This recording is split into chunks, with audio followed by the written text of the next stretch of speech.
Halo bro, kita lanjut dengan Sutra Dhammapada.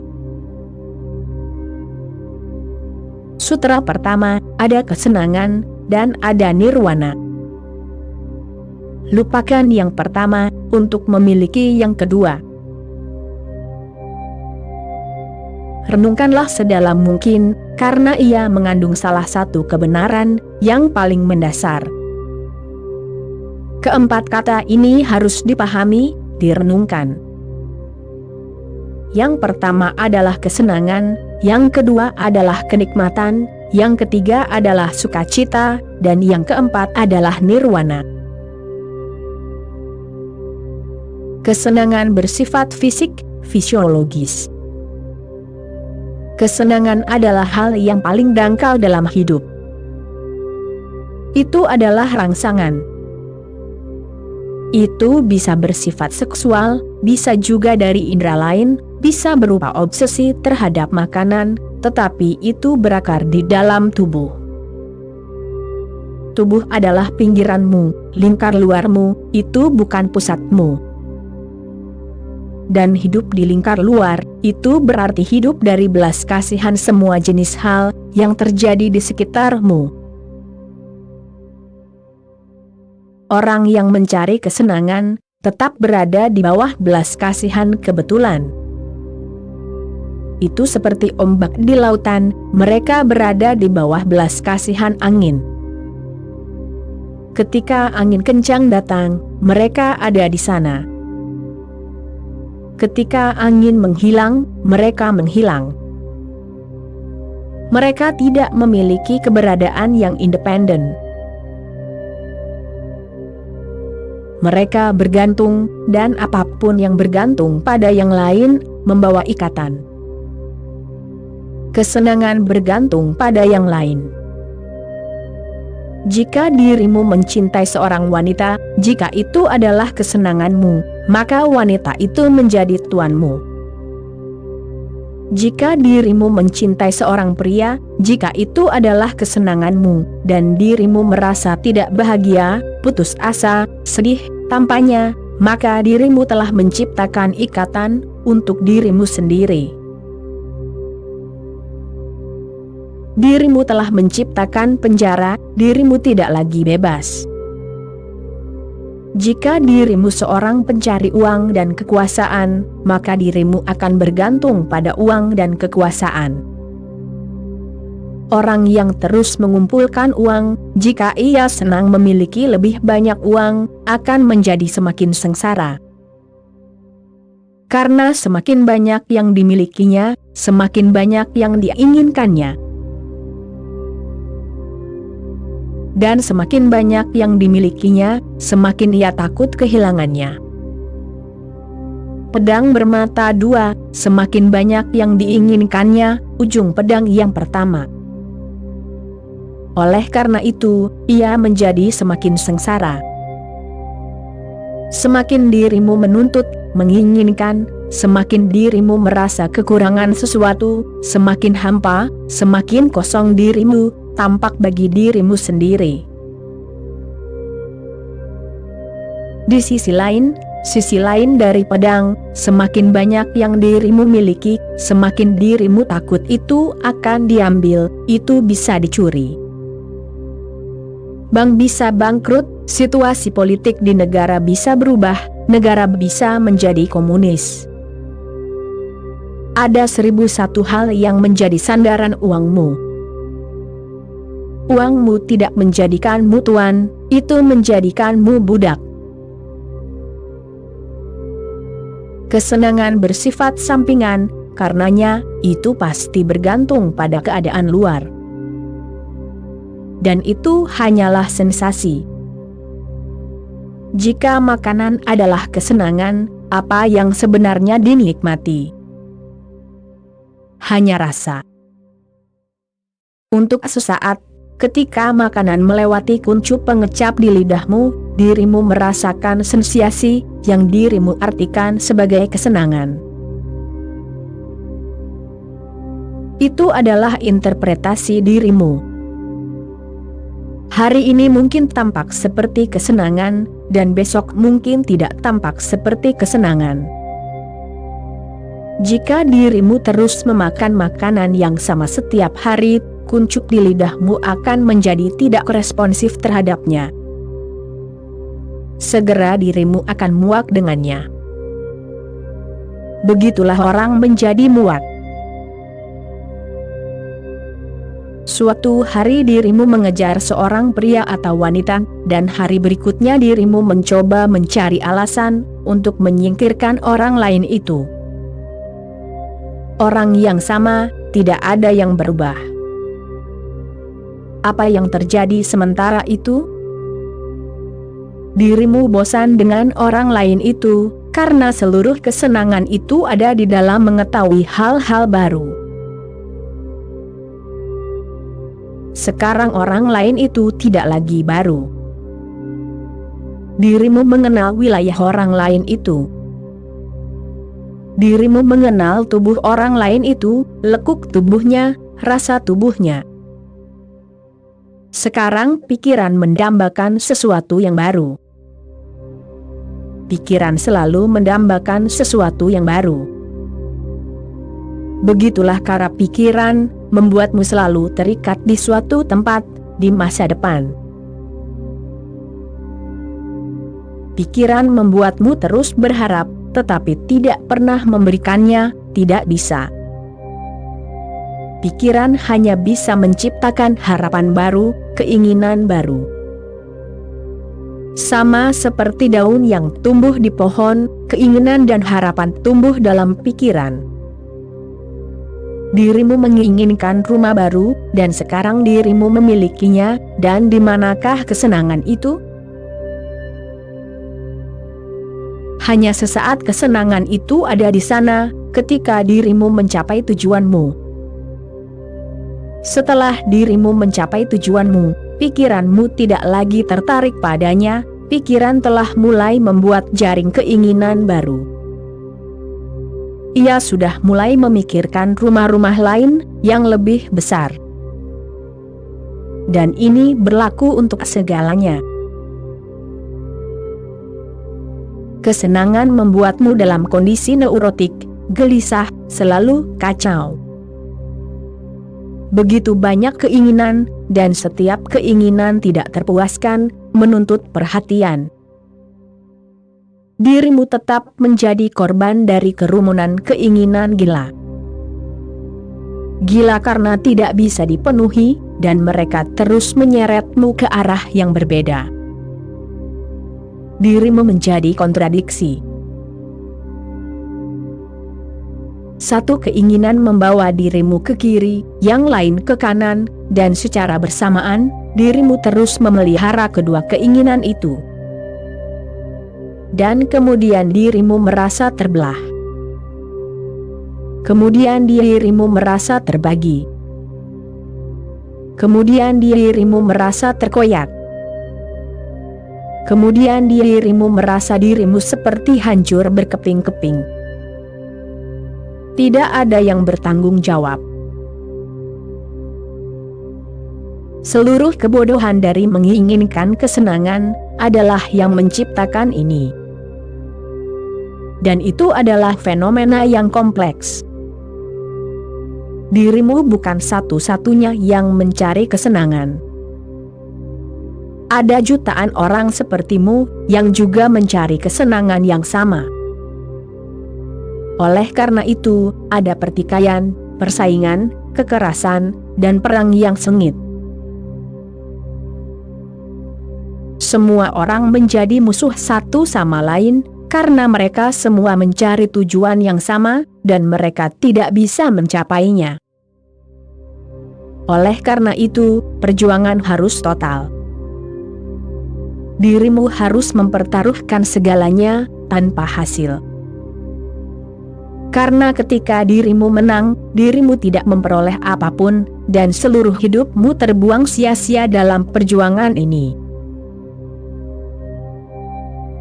Kehidupan yang mungkin merupakan perayaan, berubah menjadi perjuangan yang sangat panjang, dan tidak perlu. Ketika dirimu begitu mengejar kesenangan, dirimu tidak bisa mencintai, karena orang yang mencari kesenangan menggunakan orang lain sebagai sarana. Dan menggunakan orang lain sebagai sarana adalah salah satu tindakan yang paling tidak bermoral, karena setiap makhluk adalah tujuan bagi dirinya sendiri. Dirimu tidak bisa menggunakan orang lain sebagai sarana. Namun, dalam pencarian kesenangan, dirimu harus menggunakan orang lain sebagai sarana. Dirimu menjadi licik, karena itu adalah perjuangan yang berat.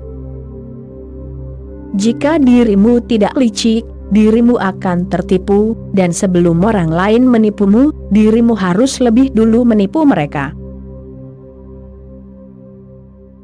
Machiavelli menasihati para pencari kesenangan, bahwa cara terbaik untuk bertahan adalah dengan menyerang. Jangan pernah menunggu orang lain menyerangmu, itu mungkin sudah terlambat. Sebelum orang lain menyerangmu, serang dia. Itulah cara terbaik untuk bertahan. Dan ini sedang diikuti, entah dirimu mengenal Machiavelli atau tidak. Ini adalah sesuatu yang sangat aneh. Orang-orang tahu tentang Kristus, tentang Buddha, tentang Muhammad, tentang Krishna, tapi tidak ada yang mengikuti mereka. Orang-orang tidak tahu banyak tentang Chanakya dan Machiavelli, tetapi orang-orang mengikuti mereka. Seolah-olah Machiavelli dan Chanakya sangat dekat di hatimu. Dirimu tidak perlu membaca tentang mereka, dirimu sudah mengikuti mereka. Seluruh masyarakatmu didasarkan pada prinsip-prinsip Machiavellian. Itulah inti dari seluruh permainan politik. Sebelum seseorang merampas sesuatu dari dirimu, rebutlah dari orang lain. Selalu berjaga-jaga. Wajar saja, jika dirimu selalu berjaga-jaga, dirimu akan tegang, cemas, khawatir. Dan pergumulan itu seperti itu dan terus-menerus. Dirimu adalah satu, dan musuh ada jutaan. Misalnya, jika dirimu ingin menjadi Perdana Menteri, maka jutaan orang yang juga ingin menjadi Perdana Menteri adalah musuhmu. Dan siapa yang tidak ingin menjadi Perdana Menteri? Seseorang mungkin mengatakannya, seseorang mungkin tidak mengatakannya. Jadi semua orang menentangmu, dan dirimu menentang semua orang lainnya. Kehidupan singkat selama 70-80 tahun ini akan terbuang sia-sia dalam usaha yang sia-sia. Kesenangan bukanlah dan tidak bisa menjadi tujuan hidup. Kata kedua yang harus dipahami adalah kenikmatan. Kenikmatan bersifat psikologis, kesenangan bersifat fisiologis. Kenikmatan sedikit lebih baik, sedikit lebih halus, sedikit lebih tinggi, tetapi tidak jauh berbeda dari kesenangan. Dirimu bisa mengatakan bahwa kesenangan adalah jenis kenikmatan yang lebih rendah, dan kenikmatan adalah jenis kesenangan yang sedikit lebih tinggi, dua sisi mata uang yang sama. Kesenangan sedikit primitif, seperti hewan, kenikmatan sedikit lebih berbudaya, sedikit lebih manusiawi. Tetapi itu adalah permainan yang sama, yang dimainkan di dunia pikiran. Dirimu tidak begitu peduli dengan sensasi fisiologis. Dirimu lebih peduli dengan sensasi psikologis.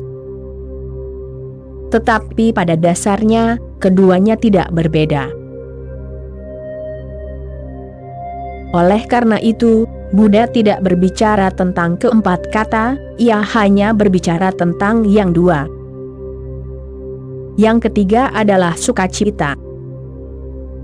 sukacita bersifat spiritual. Itu berbeda, sama sekali berbeda dari kesenangan, kenikmatan. Itu tidak ada hubungannya dengan yang lain, itu bersifat batin. Itu tidak bergantung pada keadaan, itu adalah milikmu sendiri. Itu bukan rangsangan yang dihasilkan oleh benda-benda, itu adalah keadaan damai, hening, keadaan meditasi. Itu bersifat spiritual. Tetapi Buddha juga tidak berbicara tentang sukacita, karena masih ada satu hal yang melampaui sukacita. Dia menyebutnya nirwana. Nirwana adalah total. Nirwana tidak bersifat fisiologis, psikologis, maupun spiritual. Nirwana tidak mengenal pembagian, nirwana tidak bisa dibagi. Dalam satu hal ini adalah total, dan dalam pengertian lain adalah transendental. Buddha hanya berbicara tentang dua kata. Yang pertama adalah kesenangan, yang mencakup kenikmatan. Yang kedua adalah nirwana, yang mencakup sukacita. Nirwana berarti dirimu telah mencapai inti terdalam dari keberadaanmu. Ini termasuk dalam keadaan tertinggi dari keberadaanmu, di mana bahkan ego tidak ada lagi, di mana hanya keheningan yang berlaku. Dirimu telah menghilang. Dalam sukacita dirimu ada, tetapi dalam nirwana dirimu tidak lagi ada. Ego telah larut. Itu adalah keadaan tanpa keberadaan. Buddha menyebutnya nirwana. Nirwana berarti dirimu telah berhenti menjadi, dirimu hanyalah kekosongan tak terbatas, seperti langit. Dan saat dirimu menjadi ketidakterbatasan itu, dirimu menjadi penuh dengan bintang-bintang, dan kehidupan yang benar-benar baru dimulai. Dirimu terlahir kembali. Kesenangan bersifat sesaat, dari waktu ke waktu, untuk saat ini. Sedangkan nirwana bersifat non-temporal, abadi. Kesenangan memiliki awal dan akhir, sedangkan nirwana itu abadi. Kesenangan datang dan pergi, nirwana tidak pernah datang, dan tidak pernah pergi, ia sudah ada di inti terdalam dari keberadaanmu. Kesenangan harus direnggut dari yang lain, dirimu menjadi pengemis atau pencuri. Nirwana menjadikan dirimu seorang tuan. Nirwana bukanlah sesuatu yang dirimu ciptakan, melainkan sesuatu yang dirimu temukan. Nirwana adalah sifat terdalammu. Ia telah ada sejak awal, dirimu hanya tidak memperhatikannya. Dirimu hanya mengabaikannya begitu saja. Dirimu tidak melihat ke dalam. Inilah satu-satunya kesengsaraan manusia, ia terus mencari keluar, mencari dan mencari. Dan dirimu tidak bisa menemukannya di luar, karena ia tidak ada di sana. Suatu malam, Rabia sedang mencari sesuatu di jalan, di depan gubuknya yang kecil. Matahari mulai terbenam, perlahan-lahan kegelapan mulai turun. Beberapa orang berkumpul. Mereka bertanya kepada wanita tua itu. Dia adalah seorang mistikus sufi yang terkenal. Apa yang sedang kamu lakukan? Apa yang telah kamu hilangkan? Apa yang sedang kamu cari? Rabia berkata, aku kehilangan jarumku. Orang-orang berkata, matahari mulai terbenam sekarang, dan akan sangat sulit untuk menemukan jarum, tetapi kami akan membantumu. Di mana tepatnya jarum itu jatuh, karena jalannya besar dan jarumnya sangat kecil. Jika kita tahu tempat yang tepat, akan lebih mudah untuk menemukannya. Rabia berkata, akan lebih baik jika kamu tidak menanyakan pertanyaan itu kepadaku, karena sebenarnya jarum itu tidak jatuh di jalan sama sekali. Jarum itu jatuh di dalam rumahku. Orang-orang mulai tertawa dan berkata, kami selalu berpikir bahwa kamu sedikit gila. Jika jarum itu jatuh di dalam rumah, lalu mengapa kamu mencarinya di jalan? Rabia berkata, karena alasan yang sederhana dan logis, di dalam rumah tidak ada cahaya, dan di luar masih ada sedikit cahaya. Orang-orang tertawa dan mulai bubar.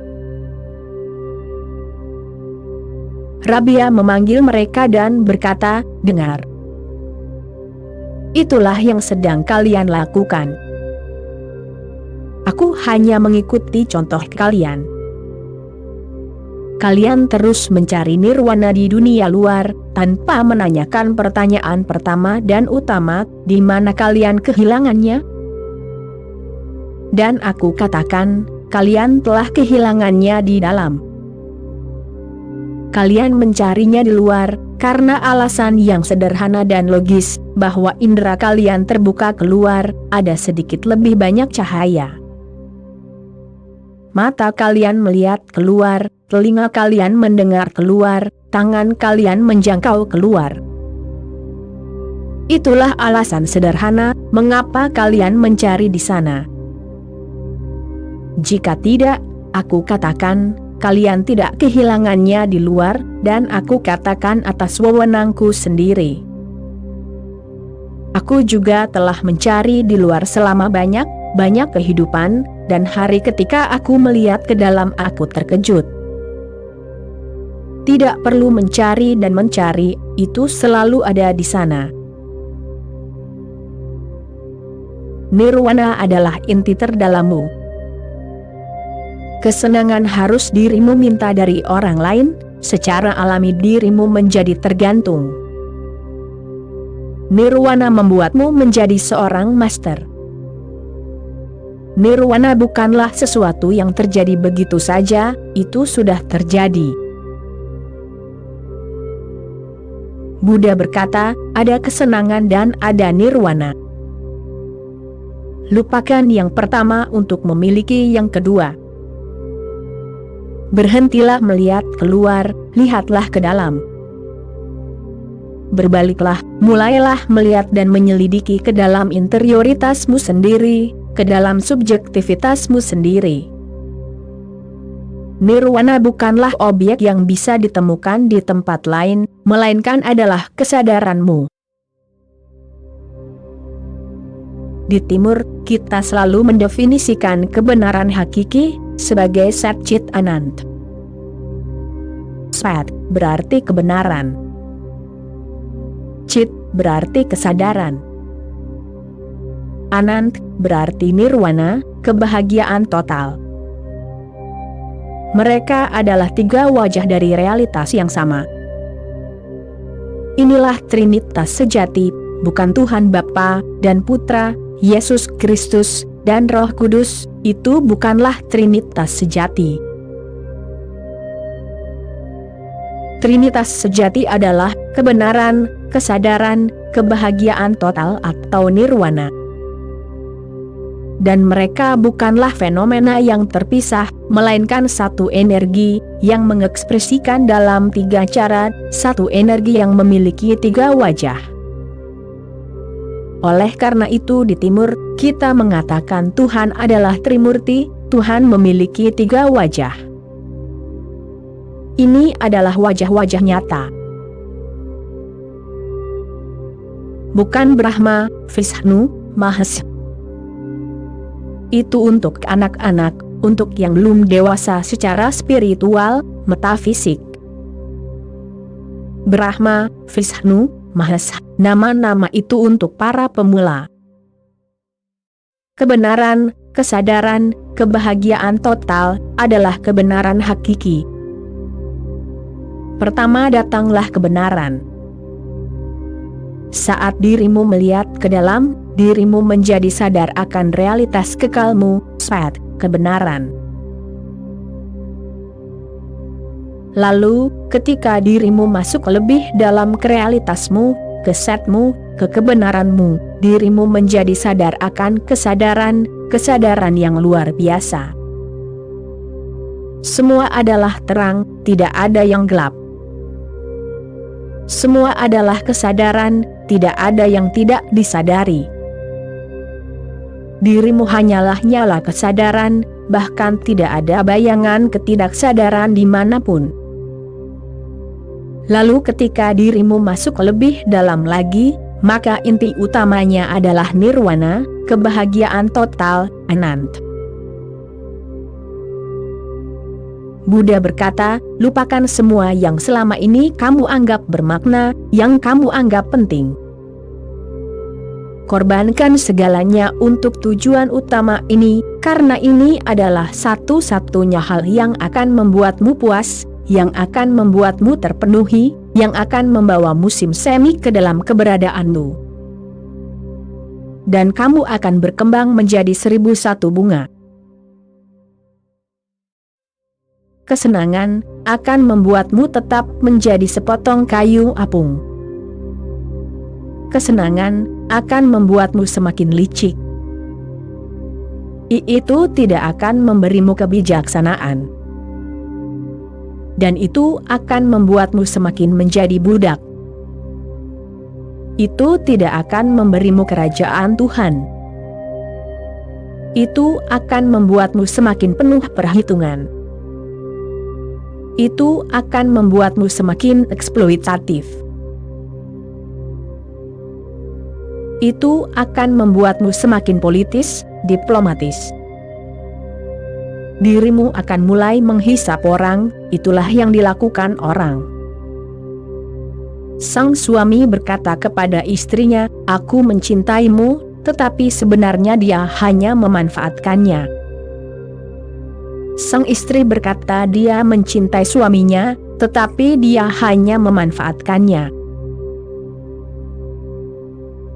Sang suami mungkin hanya menggunakan sang istri sebagai objek seksual, dan istrinya mungkin menggunakan sang suami sebagai jaminan finansial.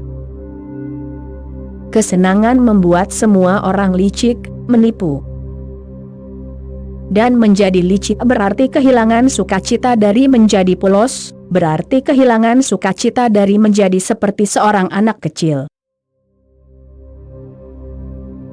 Di Lockheed, sebuah komponen dibutuhkan untuk pesawat baru, dan sebuah pengumuman dikirim ke seluruh dunia untuk mendapatkan tawaran terendah. Dari Polandia datang tawaran sebesar $3.000. Inggris menawarkan untuk membangun komponen tersebut seharga $6.000. Harga yang diminta dari Israel adalah $9.000. Richardson, insinyur yang bertanggung jawab untuk membangun pesawat baru, memutuskan untuk mengunjungi setiap negara untuk menemukan alasan di balik perbedaan tawaran. Di Polandia, pabrikan menjelaskan 1.000 dibutuhkan untuk bahan, 1.000 untuk tenaga kerja, dan 1.000 untuk overhead dan keuntungan kecil. Di Inggris, Richardson memeriksa komponen itu, dan mendapati bahwa komponen itu hampir sama bagusnya dengan komponen buatan Polandia. "Mengapa kamu mengenakan biaya $6.000?" tanya sang insinyur. $2.000 untuk material, jelas orang Inggris itu, $2.000 untuk tenaga kerja, dan $2.000 untuk biaya-biaya dan sedikit keuntungan. Di Israel, perwakilan Lockheed itu berjalan, melalui gang belakang ke sebuah toko kecil, dan bertemu dengan seorang pria tua, yang telah mengajukan penawaran sebesar $9.000. "Mengapa kamu meminta harga sebanyak itu?" tanyanya. "Baiklah," kata orang Yahudi tua itu, "3.000 untukmu, 3.000 untukku, dan 3.000 untuk si tolol di Polandia." Uang, kekuasaan, gengsi, semuanya membuatmu licik. Carilah kesenangan, dan dirimu akan kehilangan kepolosanmu, dan kehilangan kepolosanmu berarti kehilangan segalanya. Yesus berkata, "Jadilah seperti anak kecil, barulah kamu bisa masuk ke dalam kerajaan Tuhanku." Dan dia benar. Namun, pencari kesenangan tidak bisa sepolos anak kecil. Dia harus sangat pintar, sangat licik, sangat politis. Barulah dia bisa berhasil dalam persaingan yang sangat ketat ini, yang ada di mana-mana. Semua orang saling menindas. Dirimu tidak hidup di antara teman-teman. Dunia tidak akan bersahabat, kecuali kita menyingkirkan gagasan tentang persaingan ini. Namun, kita membawa setiap anak. Sejak awal, kita mulai meracuni setiap anak dengan racun persaingan ini. Pada saat ia lulus dari universitas, ia akan benar-benar teracuni. Kita telah menghipnotisnya dengan gagasan bahwa ia harus bertarung dengan orang lain, bahwa kehidupan adalah survival of the fittest. Maka kehidupan tidak akan pernah menjadi perayaan. Maka kehidupan tidak akan pernah memiliki religiusitas apapun di dalamnya. Maka kehidupan tidak akan menjadi ilahi, suci. Maka kehidupan tidak akan memiliki kualitas kesakralan apapun. Maka semuanya menjadi hina, jelek. Buddha berkata, lupakan yang pertama untuk memiliki yang kedua. Oke bro, sekian dulu episode kali ini, bro. Kita sambung lagi nanti. Terima kasih bro.